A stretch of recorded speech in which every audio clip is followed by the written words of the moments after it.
Aujourd'hui, 23 avril, nous célébrons comme toutes les années la journée mondiale du livre et du droit d'auteur.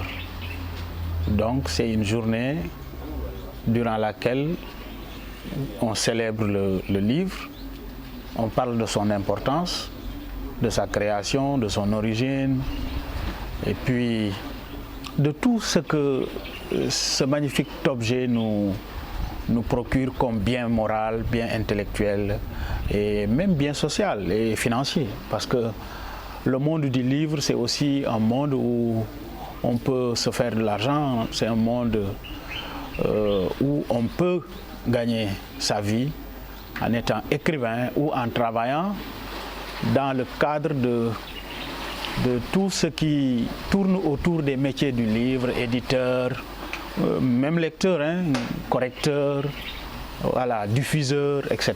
Donc aujourd'hui, c'est pourquoi cette journée est extrêmement importante pour nous, parce qu'elle nous permet à plus d'un titre de nous rappeler que nous avons un trésor qui n'appartient à personne, mais qui appartient à tous ceux qui se donnent le temps et le sacrifice de penser, de bouger leurs mains, d'écrire, de produire. En fait, effectivement, nous venons de célébrer la Journée mondiale du livre et des droits d'auteur ici à Sédhiou, avec la mise en place en tout cas d'un plateau d'échange intellectuel sur des livres, sur également des ouvrages qui nous interpellent à plus d'un titre, pour marquer la journée. Et je pense qu'aujourd'hui, donc, au niveau de Sédhiou, nous ne dérogeons pas à la règle, parce qu'en réalité, la Journée mondiale du livre est une journée capitale pour nous les acteurs, nous les passionnés du livre. Et je pense que c'est une occasion très pertinente qui nous a valu véritablement donc, ces panels qui sont organisés et qui concourent véritablement à promouvoir le culte du livre, le culte de l'excellence, mais surtout à promouvoir, n'est-ce pas, et à cultiver ce goût à la lecture, ce goût du livre, ce goût à l'écriture et à la littérature de manière globale. Quand vous regardez Sédhiou, vous passez par les autres secteurs, l'économie, voilà, le commerce, il y a beaucoup de secteurs qui, en tout cas, ne sont pas développés à Sédhiou. Ce qui fait que les habitants de Sédhiou, en tout cas, sont considérés comme ceux qui vivent dans la région la plus pauvre du Sénégal. Comme tel, moi je pense que Sédhiou aurait dû être parmi les régions où on consomme moins le livre. Mais malheureusement, si on voit le pourcentage de ceux qui consomment le livre, et la preuve, c'est ceux qui publient aussi. Parce que si nous publions, ne serait-ce que ceux qui publient, forcément ont consommé quelques livres avant de publier. Si aujourd'hui au Sénégal, les gens sont en train de reconnaître cette ébullition intellectuelle à Sédhiou, c'est que les gens consomment le livre. Premier constat. Donc ils ne se disent pas nous sommes pauvres, ils ne se disent pas nous subvenons difficilement à nos besoins quotidiens, mais ils comprennent, comme le disent certains grands penseurs à travers leurs personnages extraordinaires, que l'homme n'a pas besoin que de nourriture terrestre. Il a aussi besoin de nourriture intellectuelle, de nourriture, en tout cas, il peut se nourrir aussi des idées. Donc à Sédhiou, nous l'avons compris. Et deuxièmement, à l'école.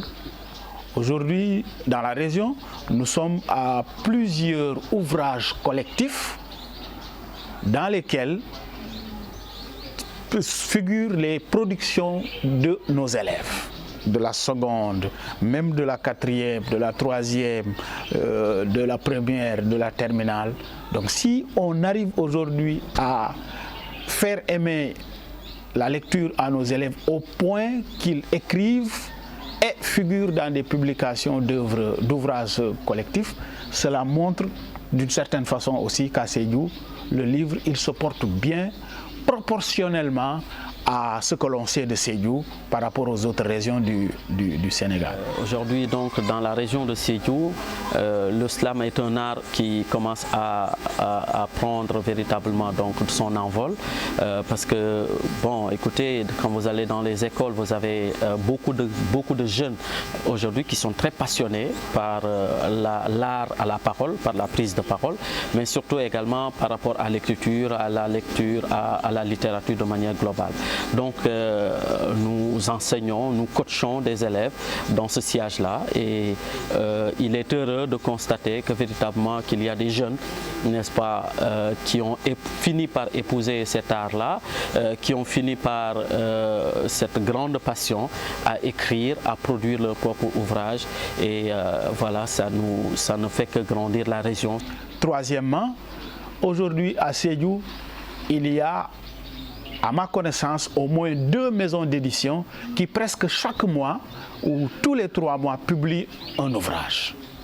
La première, c'est l'Institut IRE de notre cher doyen Fally Diété Kaba, Institut Recherche et Édition, qui a publié notre papa, que je salue au passage, Mama Souane, de Madina Souane, qui a écrit Paka Ununto, qui a également écrit un autre ouvrage sur leur défunt papa, fondateur de Medina Souane, mais également les éditions Elma de notre jeune frère et ami El Hadj Omar Massali, qui récemment vient de publier ses amis et frères Ibou Dramé Silla et M. Makama à travers la production de leur ouvrage intitulé Autour de la mort. Pour une ville comme Sédhiou, déjà 2 maisons d'édition et qui sont basées à la capitale et qui se débrouillent bien, qui sont bien appréciées, et alors qu'il y a d'autres aussi qui sont en train de travailler dans ce domaine-là.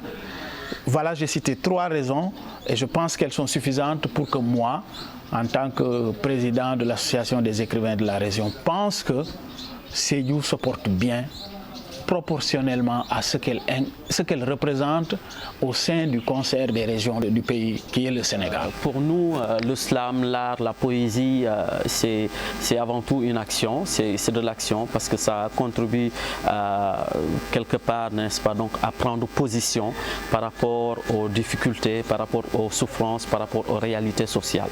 Donc nous avons déclamé un slam hommage, en fait un hymne à la Renaissance, mais surtout un slam en hommage à tous les enfants orphelins qui ont perdu leur papa, leur mère, leur frère et tout. Donc voilà, et le texte s'intitule Phénix orphelin. Je disais donc dans ce slam en substance, n'est-ce pas, que Chapna sama khalima ci sama daawu dundu sama jëmm fudd yuuxu tudd laaxu démb la woon suñu bisu dee waaye tey nga gën a dund démb la woon suñu bisu dee waaye tey la ñu gën a dund. Comment la vie a su être si cruelle. Mes espoirs morts-nés ont perdu le duel. À peine né, je suis condamné à un destin sombre et scellé de mon avenir amoché, plombé, conjugué déjà au passé composé de mes peines et souffrances. Démb la woon suñu bisu dee waaye tey la ñu gën a dund. Je porte la voix, la croix de mes déchirures profondes, de mes cicatrices, de mes futurs antérieurs, mais de mes déchéances d'aujourd'hui. Aujourd'hui, je bois mes soleils d'ennui servis dans un verre de soucis. Orphelin de père, orphelin de mère, à l'existence amère, je suis parmi ces êtres opprimés, délaissés et abandonnés. C'est condamné de vivre comme les derniers condamnés de la terre, que faire sans père, ni mère, ni frère. Démb la woon suñu bisu dee waaye tey la ñu gën a dund. Je vise à présent, je le jure, d'aumône et d'injures, des présents jetés à ma figure que j'amasse et mange comme des nourritures funestes sur le chemin de ma misère. De galères en galères, j'arpente les pénombres, je charpente mes ténèbres à la recherche de lumière. Ce bout de lueur que j'espère trouver dans mes prières et non dans vos fiers cœurs. sans pitié et plein de rancœur. Démb la woon suñu bisu dee waaye tey la ñu gën a dund càpp nañ suñu xalima si suñu daawu dund suñu jëmm tudd fudd yuuxu dellu làqu slam. La jeunesse, en tout cas, c'est pour elle qu'on doit écrire, chez nous. Oui, pour elle. On doit beaucoup écrire pour la jeunesse. Ça, c'est mon idée.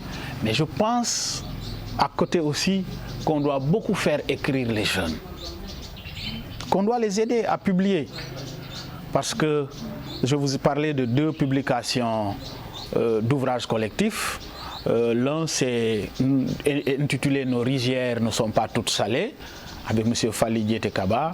Et l'autre qui a presque traversé la Casamance naturelle, hein, qui s'appelle, je pense, Littérature casamançaise. C'est une compilation de textes.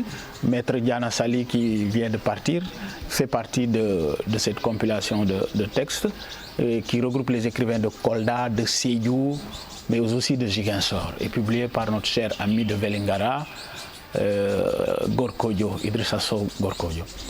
Les jeunes écrivent beaucoup sur les réseaux sociaux. C'est déjà une bonne chose. Je ne les critique pas pour autant. Parce que moi, quand j'étais plus jeune, il n'y avait pas de réseaux sociaux. Donc je serais mal placé aujourd'hui pour penser que si j'étais jeune aujourd'hui, que je n'allais pas être sur les réseaux sociaux comme eux ou même plus. Et ça nous arrive souvent. Nous les jugeons par rapport à ce que nous n'avons pas connu. Nous devons les juger par rapport à ce que vous, eux et nous vivons en même temps aujourd'hui. Donc, notre part de responsabilité dans ça, c'est comment faire pour qu'à partir des réseaux sociaux, qu'on puisse les orienter vers la lecture d'ouvrages écrits par des gens qui ont pris le temps de mûrir pendant des mois, pendant des années, pendant même des décennies, leurs pensées. C'est important de rappeler qu'on est moderne. Donc si même on n'est pas sur une bibliothèque physique, la bibliothèque aussi elle peut être virtuelle. Donc il y a par exemple certains centres de documentation qui sont visibles en ligne. Aujourd'hui même l'université, l'UVS est en ligne par exemple. Donc il faut savoir que ce que j'explique c'est que juste maintenant nous sommes modernes et qu'on a compris que maintenant tout se passe sur les réseaux sociaux. C'est pour ça qu'il y a les e-books. Donc vous pouvez consulter des e-books, donc des livres en ligne, etc. Après, c'est sûr qu'il y a ceux qui aiment bien lire sur la tablette, mais quand même, ça n'a rien à voir avec un rapport physique avec le papier donc du livre. Et puis aussi, à un certain moment, quand vous voulez vraiment vous rapprocher de ce milieu, de cet univers, c'est important de vous rapprocher de centres culturels pour savoir quels sont les auteurs, parce que certains auteurs ne sont pas aussi en e-book ou bien en ligne. Donc ça vous permettra de découvrir des auteurs locaux, justement.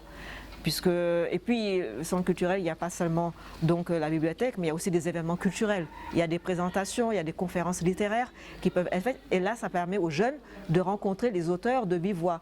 Donc, ce n'est pas simplement de voir juste le côté « je vais au centre culturel pour la bibliothèque », mais je vais au centre culturel pour rencontrer des auteurs et pour savoir c'est quoi cet univers littéraire et comment faire si moi-même je suis intéressée pour voir qui sont les acteurs de cet univers littéraire et que je dois connaître et avec qui je dois être familier.